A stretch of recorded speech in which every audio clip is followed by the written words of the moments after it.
Alam mo ba na sa panahon ng lumang tipan, ang mga Hudyo ay tinutuli ang kanilang mga anak para maging bahagi ng tipan ng Diyos. Sabi sa Genesis 17 verse 12, ang lahat ng lalaking sanggol na may 8 araw na ay dapat tuliin. Ibig sabihin, kahit sanggol pa lang, tinatanggap na nila ang biyaya ng pagiging kabilang sa bayan ng Diyos.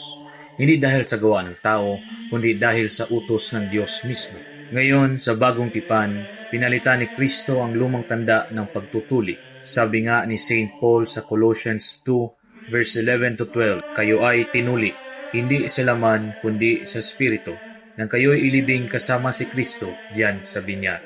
Dito malinaw na sinabi ni St. Paul na ang binyag ang bagong pagtutuli, ang tanda ng bagong pakikipagtipan sa Diyos. At kung titingnan natin sa Acts 16 verse 33 na ating mababasa na binautismuhan ang buong sambahayan, hindi lang isang tao, kundi buong pamilya ang siyang binautismuhan kasama ang mga bata.